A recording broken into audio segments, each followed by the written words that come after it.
Hey, this is Rupa and you're watching Let's Learn with Rupa. Today's video is all about the subject Public Administration.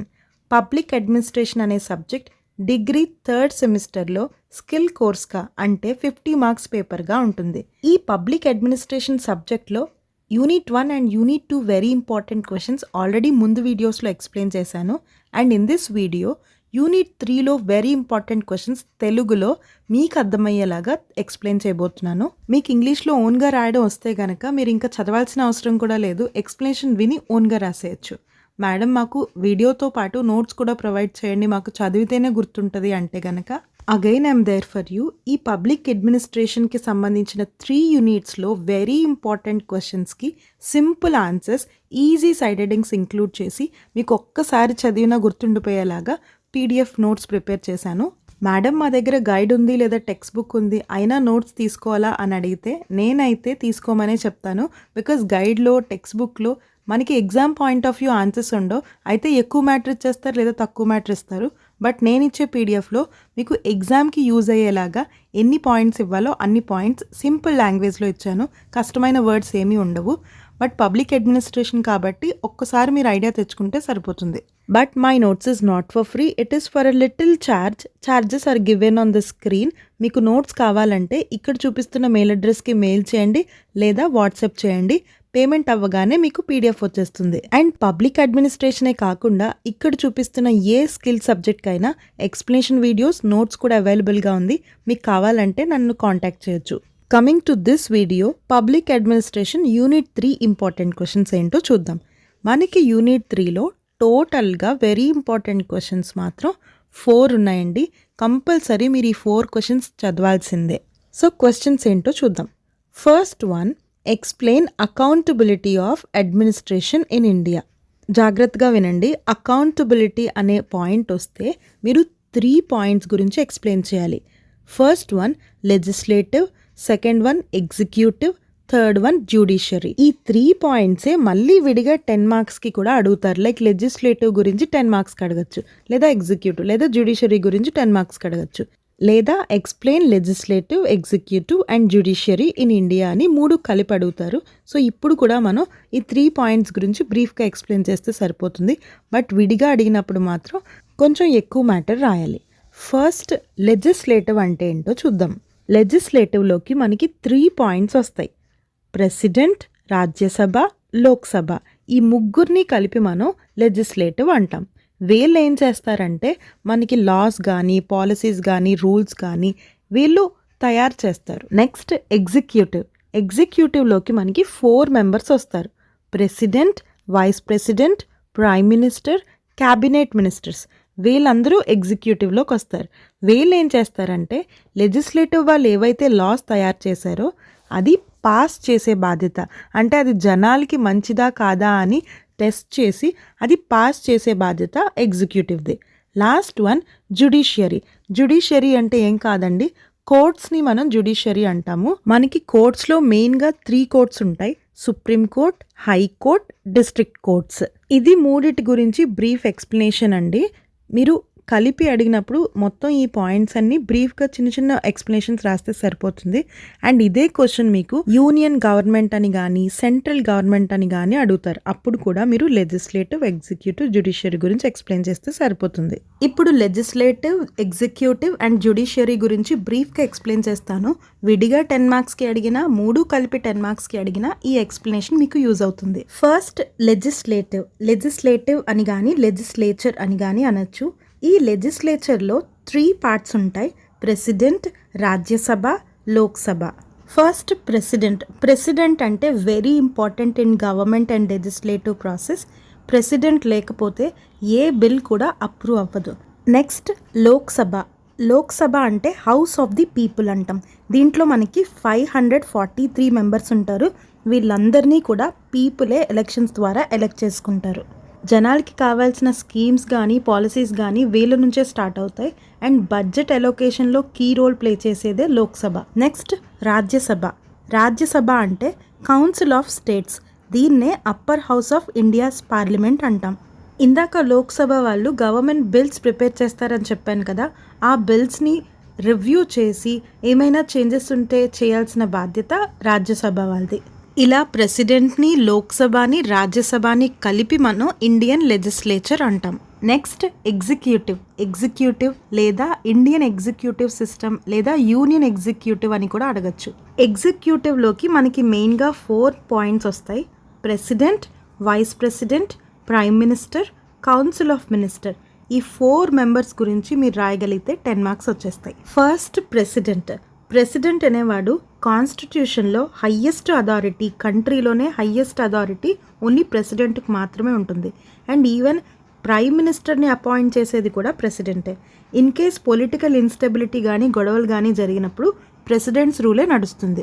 Next president తర్వాత highest constitutional authority vice ప్రెసిడెంట్కి మాత్రమే ఉంటుంది. కంట్రీలో president లేనప్పుడు only vice ప్రెసిడెంటే president ప్లేస్లో ఉండాలి. And even రాజ్యసభలో డిబేట్స్ని control చేసేది కూడా వైస్ ప్రెసిడెంటే. నెక్స్ట్ థర్డ్ వన్ ప్రైమ్ మినిస్టర్కి కంట్రీలో హయ్యెస్ట్ ఎగ్జిక్యూటివ్ అథారిటీ ఉంటుంది. అండ్ లోక్సభ ఎలక్షన్స్లో ఎవరికైతే మెజారిటీ ఓట్స్ వస్తాయో అతనే ప్రైమ్ మినిస్టర్ అవ్వగలరు. ఈ ప్రైమ్ మినిస్టరే నేషనల్ బడ్జెట్ కూడా అప్రూవ్ చేస్తారు. అండ్ యాజ్ యూ నో, కంట్రీకి సంబంధించిన ఇంపార్టెంట్ డెసిషన్స్ అన్నీ ప్రైమ్ మినిస్టరే తీసుకుంటాడు. Last one council of ministers అంటే చీఫ్ మినిస్టర్స్ వస్తారు, క్యాబినెట్ మినిస్టర్స్ వస్తారు అండ్ డెప్యూటీ మినిస్టర్స్ వస్తారు. ప్రైమ్ మినిస్టర్ తర్వాత ఈచ్ స్టేట్లో మెయిన్ అథారిటీ ఉండేది కౌన్సిల్ ఆఫ్ మినిస్టర్స్కి మాత్రమే. అండ్ ఆల్ మినిస్టర్స్కి వాళ్ళ స్టేట్లో ఎలాంటి స్కీమ్స్ లేదా పాలసీస్ అయినా ఇంప్లిమెంట్ చేసే రైట్ ఉంటుంది. ఈవెన్ ప్రైమ్ మినిస్టర్కి కూడా అడ్వైజెస్ లేదా సజెషన్స్ ఇచ్చే అథారిటీ కౌన్సిల్ ఆఫ్ మినిస్టర్స్కి ఉంటుంది. This is all about Indian executive.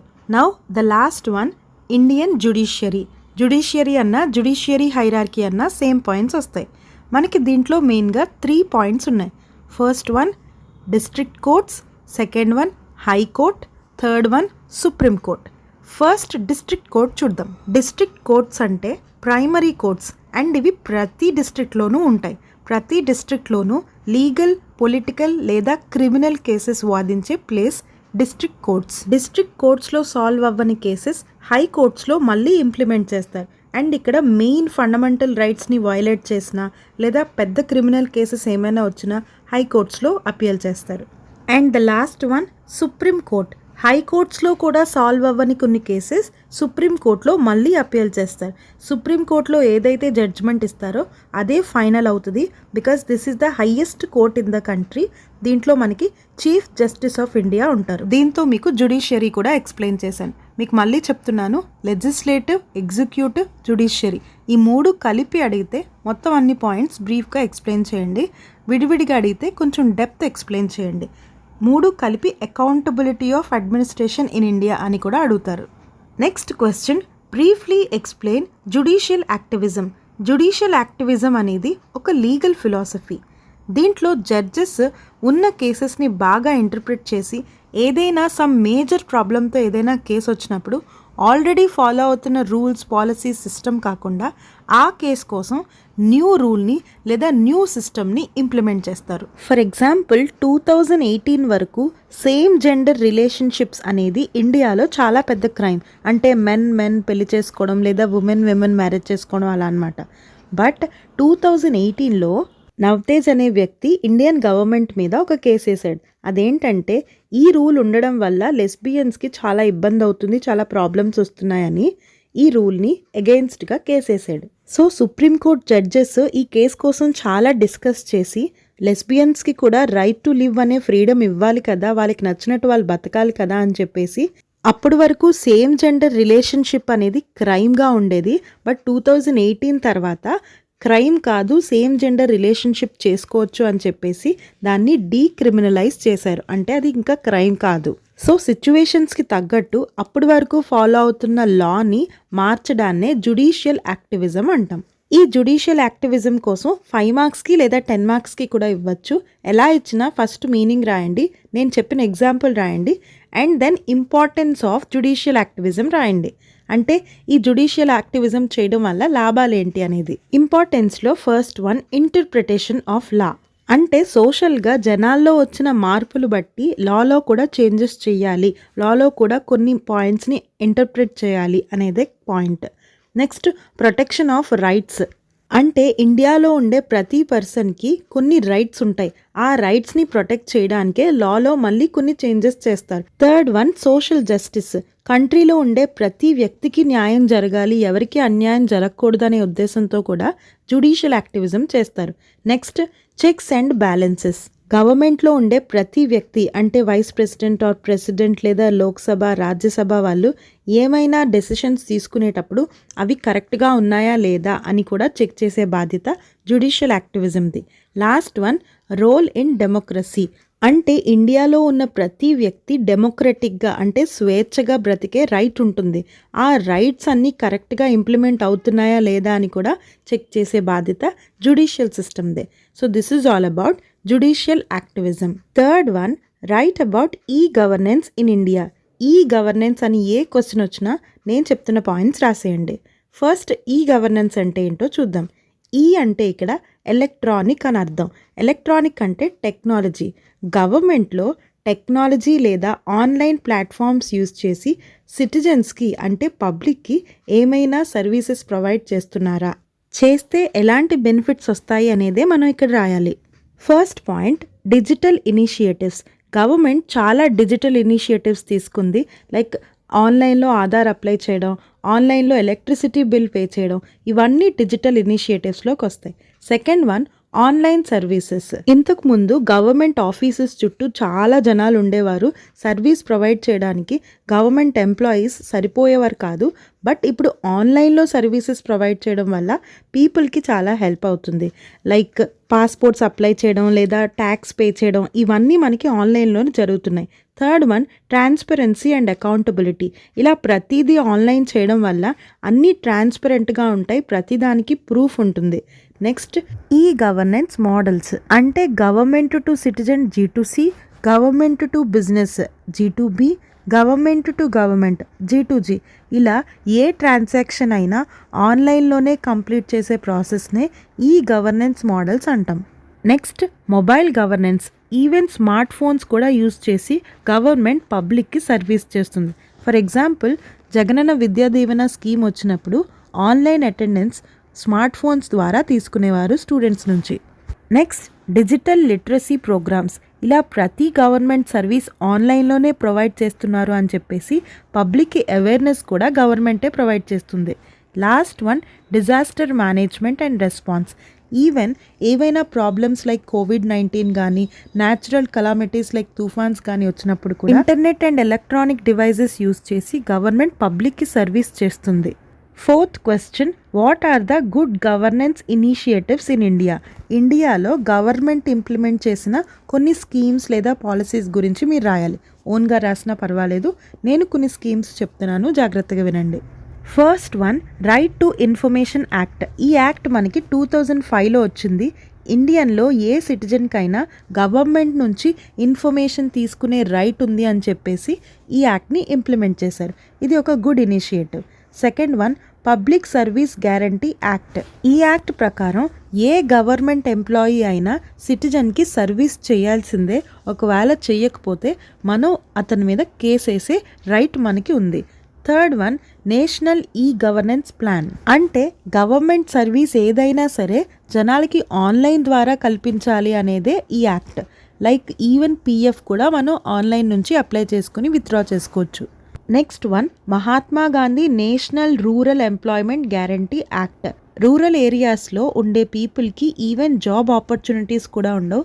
అలాంటి రూరల్ ఏరియాస్లో ఉండే పీపుల్కి కంపల్సరీ జాబ్ ప్రొవైడ్ చేయాలి అనేదే ఈ scheme main aim. Next Pradhan Mantri Jan Dhan Yojana. ప్రతి ఒక్క హౌస్ హోల్డ్కి బ్యాంక్ అకౌంట్ ఉండాలి అనేదే ఈ scheme main aim. Next grievance redressal mechanisms. ఈ స్కీమ్ ద్వారా పీపుల్కి ఎలాంటి కంప్లైంట్స్ ఉన్నా లేదా ఎలాంటి ప్రాబ్లమ్స్ ఉన్నా డైరెక్ట్గా గవర్నమెంట్కి మనం కంప్లైంట్ చేసే ఛాన్స్ ఉంటుంది. Next skill India mission. Unemployed people అందరికీ ట్రైనింగ్ ఇచ్చి స్కిల్స్ ప్రొవైడ్ చేసే స్కీమే skill India mission. Last one Swachh Bharat mission. This you know already. మన కంట్రీ హైజీన్గా ఉండాలి అని చెప్పేసి మన కంట్రీ ఇంప్లిమెంట్ చేసిన Swachh Bharat mission. This is all about good governance initiatives in India. మీకు తెలిసిన స్కీమ్స్ కూడా మీరు ఓన్గా రాసుకోవచ్చు. దీంతో మీకు యూనిట్ 3లో 4 ఇంపార్టెంట్ క్వశ్చన్స్ చెప్పాను. ఈ 4 క్వశ్చన్స్ సరిపోతాయా మేడం అంటే సరిపోతాయి. బట్ 5 మార్క్స్కి మాత్రం మీరు ఆల్రెడీ చదివిన ఈ 4 క్వశ్చన్స్లోంచి సపరేట్ పాయింట్స్ తీసుకొచ్చి మళ్ళీ 5 మార్క్స్లో అడుగుతారు. ఫర్ ఎగ్జాంపుల్ ప్రెసిడెంట్ గురించి 5 మార్క్స్కి అడగచ్చు, ప్రైమ్ మినిస్టర్ గురించి అడగచ్చు, లేదా లోక్సభ గురించి లేదా రాజ్యసభ గురించి విడిగా 5 మార్క్స్కి అడగచ్చు. ఆల్రెడీ మీరు 10 మార్క్స్లో బ్రీఫ్గా చదువుతారు. దాన్నే కొంచెం ఎక్స్పాండ్ చేసి 5 మార్క్స్లో రాయాలి. పీడిఎఫ్లో 5 మార్క్స్కి ఎలా రాయాలనేది క్లియర్గా ఉంటుంది. ఈ 3rd యూనిట్లోనే explain the functions and roles of administrators అనే క్వశ్చన్ ఉంటుంది. బట్ ఈ క్వశ్చన్ మీరు ఆల్రెడీ 2nd యూనిట్లో చదువుకుని ఉంటారు. అడ్మినిస్ట్రేటర్స్ అంటే ఎవరో కాదండి, ఐఏఎస్, ఐపీఎస్, ఐఎఫ్ఓఎస్. ఈ 3 టాపిక్స్ మీరు ఆల్రెడీ 2nd యూనిట్లో చదువుకుని ఉంటారు. అదే కాన్సెప్ట్ మళ్ళీ మీరు ఇక్కడ రాసేస్తే సరిపోతుంది. సో ఫైనల్లీ 3rd యూనిట్లో చదవాల్సిన మెయిన్ క్వశ్చన్స్ ఈ 4. That's it for today's video. As I told you before, public administration 3 unit simple notes కావాలంటే వాట్సాప్ చేయండి లేదా మెయిల్ చేయండి. పేమెంట్ అవ్వగానే మీకు పీడిఎఫ్ వచ్చేస్తుంది. పబ్లిక్ అడ్మినిస్ట్రేషనే కాకుండా ఇక్కడున్న ఏ సబ్జెక్ట్ అయినా మీకు పీడిఎఫ్స్ అండ్ వీడియోస్ అవైలబుల్గా ఉన్నాయి. కావాలంటే కాంటాక్ట్ చేయండి. నెక్స్ట్ వీడియోస్లో రిమైనింగ్ సబ్జెక్ట్స్ కూడా ఎక్స్ప్లెయిన్ చేస్తాను. Until then keep watching. Let's learn with Roopa.